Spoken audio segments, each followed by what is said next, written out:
मेरी अधूरी मोहब्बत। छठी कक्षा पास करके मैं 7वीं कक्षा में हो गया।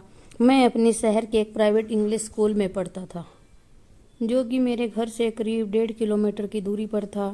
आज मेरे 7th क्लास का पहला दिन था, तो मैं जल्दी जल्दी सुबह उठकर अच्छे से तैयार हुआ और मुझे स्कूल के लिए निकल पड़ा। मुझे स्कूल छोड़ने मेरे पापा जाते थे बाइक से, तो आज पहला दिन होने के कारण मैं थोड़ा जल्दी पहुंच गया। स्कूल में बहुत से नए बच्चे दिख रहे थे जिन्होंने इस साल एडमिशन लिया था। Good morning guard uncle, class 7A कहाँ है? मैंने गार्ड अंकल से अपने नए क्लासरूम का पता पूछा। वह फर्स्ट फ्लोर में लास्ट रूम। गार्ड अंकल ने बताया। Thank you uncle. मैं अपनी क्लास की ओर चल पड़ा। जैसे ही मैंने क्लास में एंट्री मारी और अपना बैग बेंच पर रखने के लिए मुड़ा, तो देखा एक लड़की जो बहुत सुंदर देखने में थी। बड़ी बड़ी आंखें, काले भूरे बाल, आंखों में चश्मा पहनी हुई, पूरी नई यूनिफॉर्म में क्लास में अकेली बैठी थी। इससे पहले मैंने इसे स्कूल में नहीं देखा था। वह शायद इसी साल एडमिशन लेकर 7वीं क्लास में आई थी। मैं अपना बैग उतारने के बजाय उसी को देखने लगा। उसने भी मुझे देखा पर कुछ कहा नहीं। मैं भी अपना बैग रख कर बैठ गया अपने बेंच पर। मैंने सोचा कि उससे पूछूं उसका नाम, पर मुझे हिम्मत नहीं हो रही थी। थोड़ी देर बाद मेरे क्लासमेट और फ्रेंड आने लगे। 8:20 बजे बेल बजी तो सभी प्रेयर के लिए क्लासरूम के बाहर बरामदे में खड़े हो गए। वह लड़की भी मेरे बगल में ही खड़ी थी। आज मेरा प्रेयर में मन नहीं लग रहा था। मैं बस उसी को देखे जा रहा था। प्रेयर खत्म होने के बाद हम सभी फिर क्लास में आ गए। 7वीं क्लास में हमारे क्लास टीचर हिंदी के सुबोध सर थे, तो हमारी पहली पीरियड हिंदी ही होती थी। पहला ही दिन मेरा मन पढ़ाई में नहीं लग रहा था। मैं बस उसी लड़की को देखे जा रहा था। मेरे साथ मेरे बेंच पर मेरे दोस्त नैन और विकास भी बैठे थे। वह भी उसी लड़की को देख रहे थे। हमारे क्लास में कोई भी नई लड़की आती तो सभी लड़के उसे घूर घूर के देखते थे। अबे कौन है वे, यह लड़की? नैन ने मुझसे पूछा। अबे नया नया एडमिशन करा कर आई है, देखने में भी बहुत सुंदर है, मैंने कहा। हाँ भाई, लड़की तो मस्त है, विकास ने कहा। तब तो यह तुम दोनों की भाभी हुई। नैन हंसते हुए बोला। कैसी भाभी बे? भाभी तुम लोगों की होगी, मेरी नहीं। मैंने कहा, क्या तुम लोग मेरे ख्याली पुलाव पका रहे हो? वे चेहरा देखे हो अपना आईने में? इसको तो हम ही पटाएंगे, विकास ने कहा। हम तीनों इसी बात को लेकर झगड़ रहे थे कि ये तेरी भाभी नहीं, तेरी भाभी, तेरी भाभी नहीं तेरी। पर यहाँ तो हमें उसका नाम तक नहीं पता था।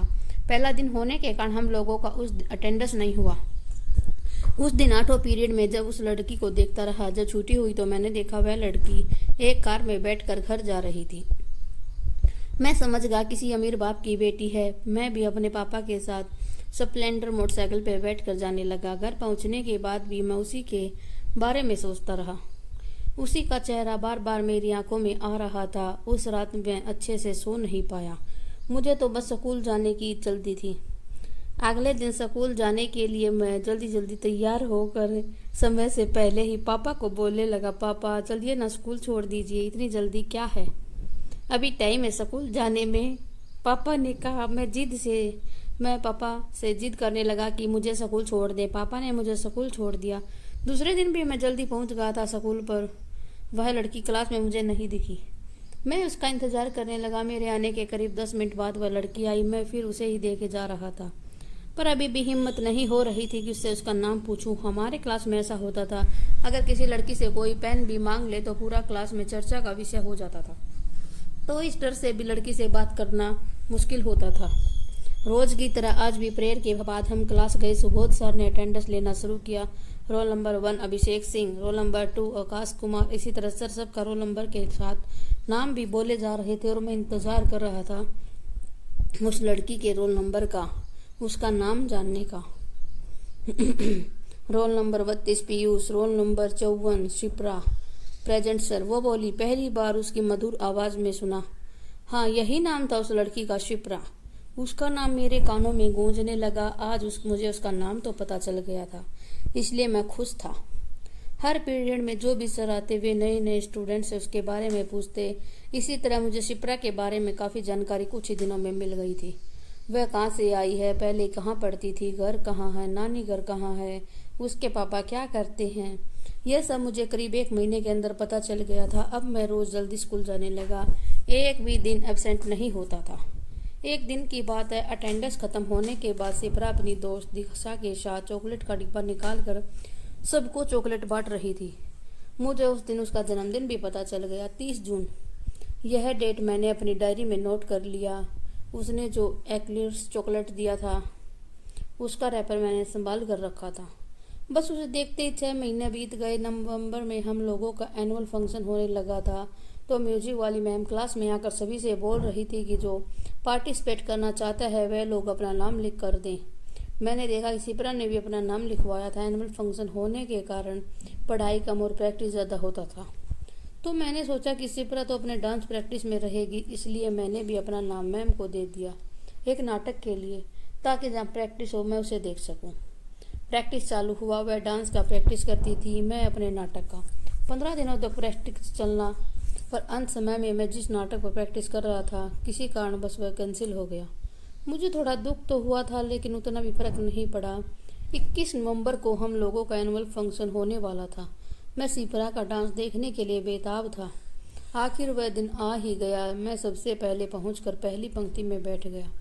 मैं बेसब्री से उसके डांस का इंतजार कर रहा था। प्रोग्राम शुरू होने के 1 घंटे के बाद स्टेज से एंकरिंग कर रहे 10वीं क्लास के एक भैया ने आवाज़ लगाई, our next group is coming, Sipra and group for the song. जय हो।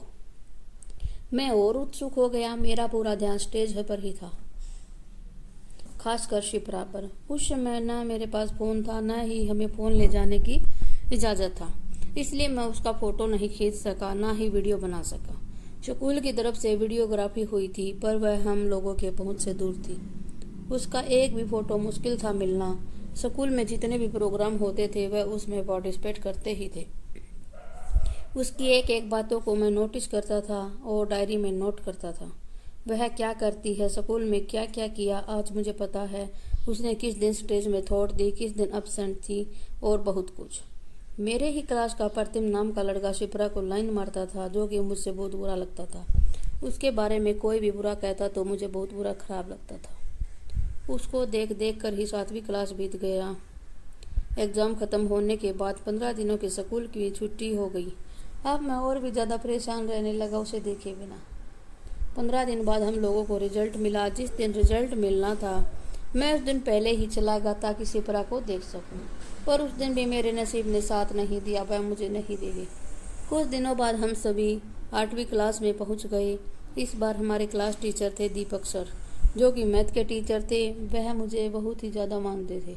क्लास 8वीं में मेरा वही हाल था। मेरा पूरा समय बस उसी के दीदार में निकल गया, पर उससे एक बार भी बात नहीं कर सका। मुझे आज भी वो दिन याद है जब बायो पीरियड में सर एक गेम करा रहे थे जिसमें इशारा करके फिल्म का नाम समझाना था। सिप्रा गर्ल्स की तरफ से एक्टिंग करके दिखा रही थी। उसे देसी बॉयज़ मूवी का नाम समझाना था। उसने डांस करके जो समझाया वो सीन मैं भूल नहीं सकता। उसकी हर छोटी बड़ी बातें मुझे याद हैं। जब मैं 9वीं क्लास में पहुंचा तो क्लास का पहला दिन हर बार की तरह मैं पहले ही पहुंचा, पर इस बार सिप्रा नहीं आई। करीब इसी तरह 1 हफ्ता बीत गया। मैंने उसे स्कूल में नहीं देखा। मेरा दिल अब घबराने लगा। मेरे मन में अजीब अजीब ख्याल आने लगे कि कहीं उसने स्कूल तो नहीं छोड़ दिया, या कहीं उसे कुछ हो तो नहीं गया। यह मेरे मन में बहुत से सवाल थे, पर मैं किसी को बता नहीं सकता था। जैसे जैसे दिन बीतते गए मेरा मन उदास होता गया। 15 दिनों तक उसको नहीं देखा। अब मेरा दरिया टूट गया। मुझे लगने लगा अब मैं उसे कभी नहीं देख पाऊंगा। 20 दिनों बाद फिर वह एक दिन स्कूल में दिखी, तब मेरी जान में जान आई। उसने इतना लंबा छुट्टी क्यों लिया यह मुझे तो नहीं पता, पर मैं खुश था कि वह फिर से आ गई। अब मेरी क्लास में सब लड़के जान चुके थे कि मैं सिप्रा को पसंद करता हूँ। दोस्त लोग मुझे उसका नाम लेकर चिढ़ाते भी थे। मैं बहुत शर्मीला और शांत स्वभाव का लड़का था। क्लास में किसी से ज़्यादा बात नहीं करता था, बस चुपचाप सीट पर बैठा रहता था, उसको ही देखता था। मेरे ही क्लास के कुछ लड़के जो स्कूल के ही सर के पास ट्यूशन पढ़ते थे, उन्होंने वहाँ भी बता दिया था कि मैं सिप्रा को पसंद करता हूँ। क्लास 9वीं में पहुँचने के बाद मेरे पापा से कह दिया मैं अब बाइक में स्कूल नहीं जाऊँगा, मैं साइकिल से ही स्कूल जाऊँगा। रोड में बहुत गाड़ी चलता है, तुम पापा के साथ ही स्कूल जाओ। मम्मी ने कहा नहीं नहीं, मैं साइकिल से ही जाऊँगा, मैं इतना बड़ा हो गया हूँ कि कब तक पापा के साथ बाइक पे जाऊँ। मैंने कहा मेरी जिद करने के बाद पापा ने साइकिल से स्कूल जाने की अनुमति दे दी। अब से मैं साइकिल से ही स्कूल जाने लगा, ताकि जब तक शिप्रा को कोई लेने नहीं आई तब तक मैं उसे देख सकूं। जब वह निकले तब मैं अपनी साइकिल से निकलूं, जो कि पहले यह नहीं हो पाता था, क्योंकि पापा पहले ही आ जाते थे मुझे लेने। कुछ दिनों बाद से शिप्रा भी साइकिल से स्कूल आने लगी। ये देखकर मैं और भी ज़्यादा खुश हो गया। अब मैं छुट्टी के समय उसके पीछे पीछे जाने लगा। सैकड़ों साइकिलों बीच में से साइकिल को पहचान लेता था। यह पता कर लेता था कि वह आज आई है या नहीं।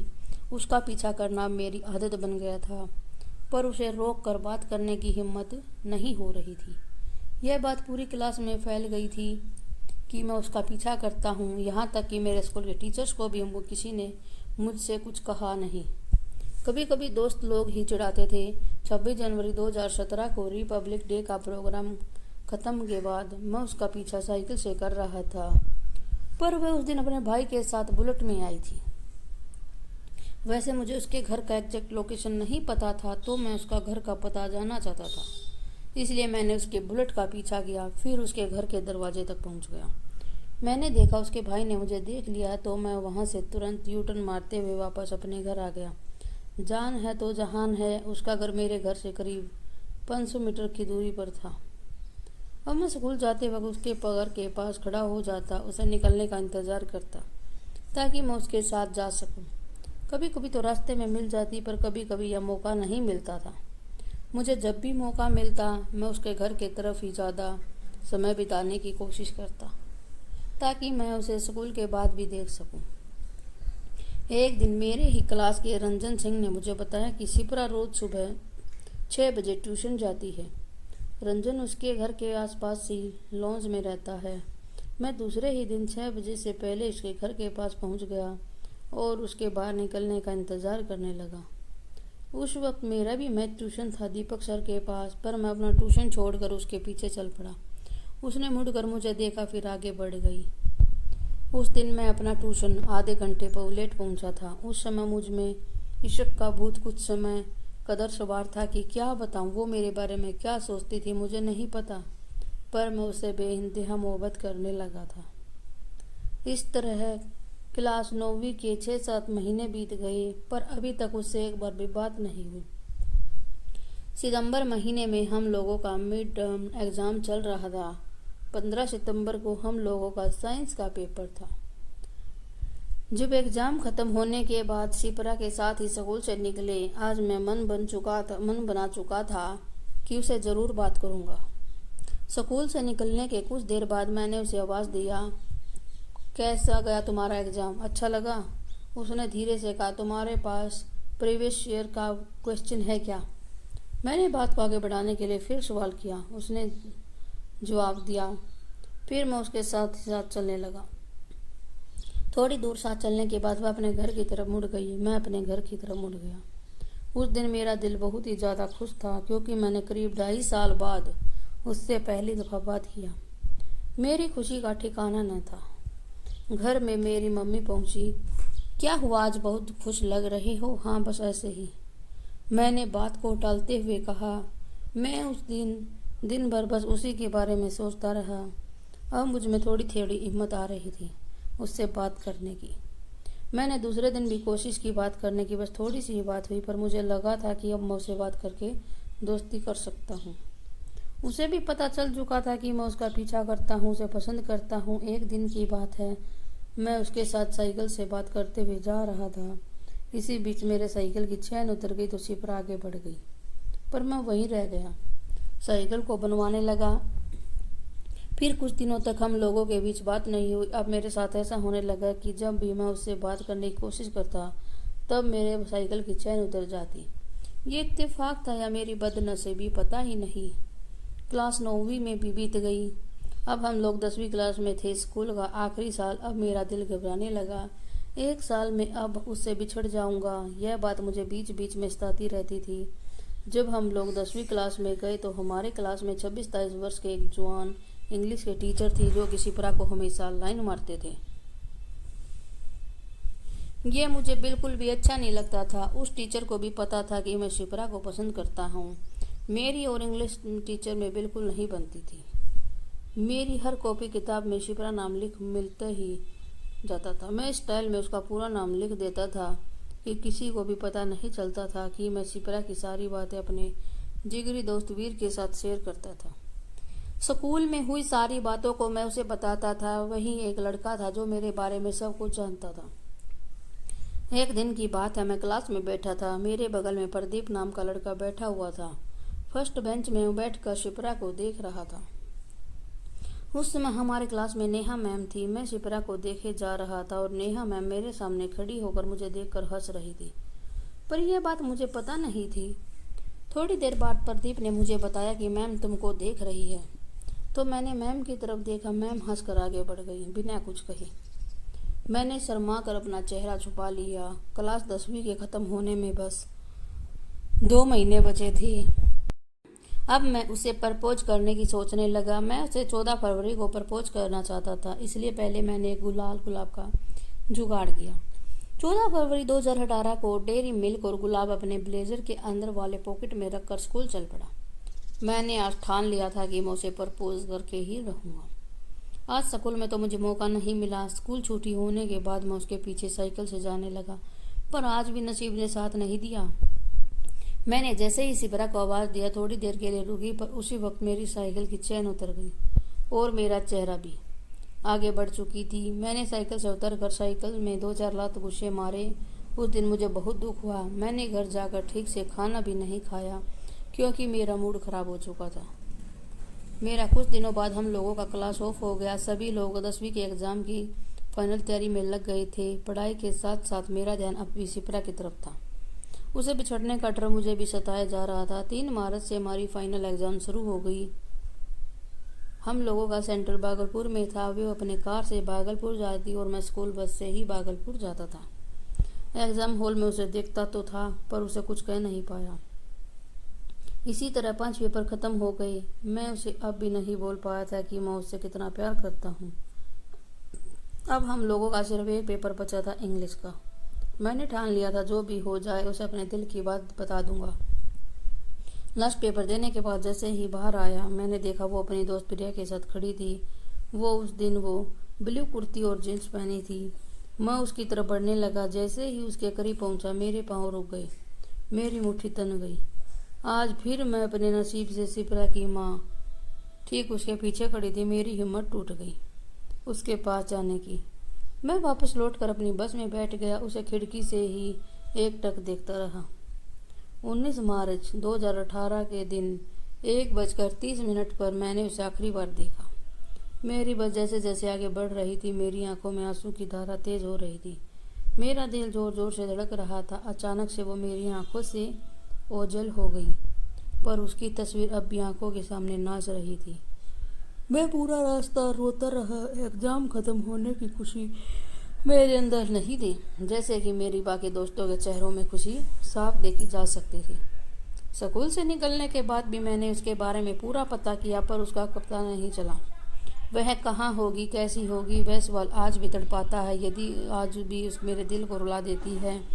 किसी को अपना हाल है दिल कहे, बिना सिर्फ प्यार से देखना भी तो प्यार है। हाँ, ये एक तरफा प्यार है और ये भी नादानी में किया हुआ।